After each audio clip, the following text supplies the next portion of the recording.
নমস্কাৰ বন্ধু বান্ধৱীসকল, আজি মই লৈ আহিছো মৰিচা শাকৰ ঠাৰিৰ চৰচৰি আৰু এই ৰেচিপিবিধ খাবলৈ বহুত ধুনীয়া হয়। তাৰ কাৰণে এয়া চাওক, মই মৰিচা শাকৰ এইদৰে ঠাৰি লৈছো আৰু ঠাৰিখিনি বাকলি গুচাই লৈছো আৰু সৰু সৰু টুকুৰা কৰি মই কাটি লম।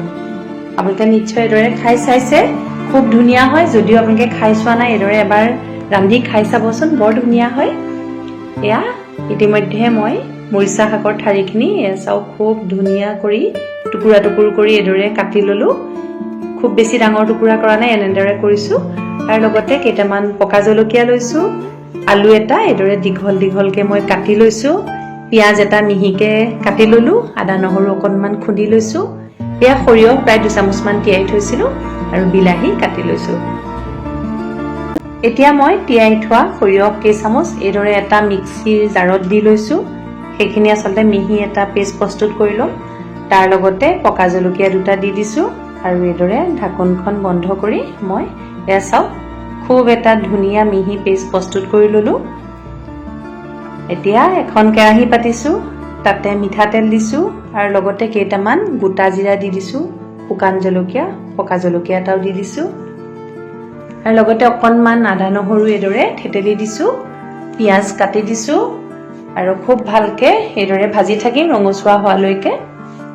এয়া প্ৰায় ৰঙচুৱা হৈ গ'ল। এতিয়া ইয়াতে মৰিচাৰ ঠাৰিখিনি মই দি দিছো, লগতে আলু কেইটা কাটি থোৱা সেয়াও দি দিলো। খুব ভালকে এবাৰ এইদৰে হেতাৰ সহায়েৰে লৰাই দিছো আৰু ইয়াতে হিচাপ অনুসৰি হালধি দিছো আৰু লগতে হিচাপ অনুসৰি নিমখ দিছো আৰু অকণমান ইয়াতে মই জিৰা গুৰি দিম। এয়া অকণমান জিৰা গুৰি দিলো আৰু কালাৰটো ধুনীয়া হ'বৰ কাৰণে অকণমান জলকীয়া গুৰি দিছো। এতিয়া আটাইখিনি উপাদান আকৌ এবাৰ এইদৰে হেতাৰ সহায়েৰে লৰাই দিছো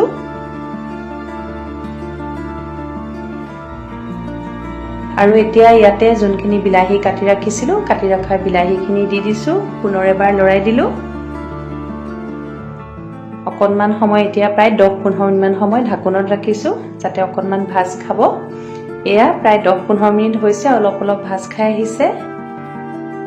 এতিয়া ইয়াতে মই যোনখিনি সৰিয়হ পেষ্ট কৰি ৰাখিছিলো, সৰিয়হৰ পেষ্টখিনি দি দিছো।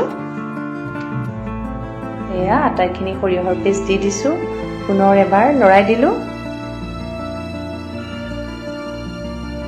আৰু ইয়াতে অকণমান মিক্সিটো এইদৰে পানীৰে আখালি পানীখিনি দি দিছো আৰু ঢাকন লগাই দিম। প্ৰায় 10-15 মিনিটমান সময় ঢাকোনত ৰাখিম।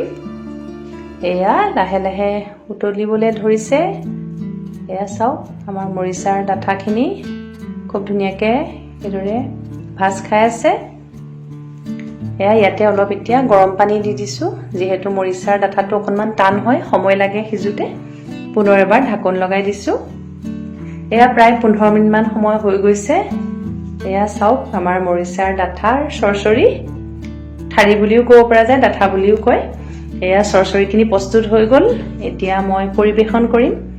এইদৰে এটা বাউলত মই পৰিৱেশন কৰিছো আৰু এইদৰে আপোনালোকে মৰিচাৰ ঠাৰিৰ চৰচৰি সৰিয়হেৰে ৰন্ধা খুব ধুনীয়া হয়। এবাৰ ৰান্ধি খাই চাব, যদি আপোনালোকে খাই চোৱা নাই। সঁচাই খুব ধুনীয়া হয়। গৰম ভাতৰ লগত এইদৰে জুতি লৈ চাব। আশা কৰোঁ আজি মৰিচাৰ ঠাৰিৰ চৰচৰি ৰেচিপিবিধ আপোনালোকৰ ভাল লাগিব। চাই থাকিব পম্পিজ কিটচেন। Thank U.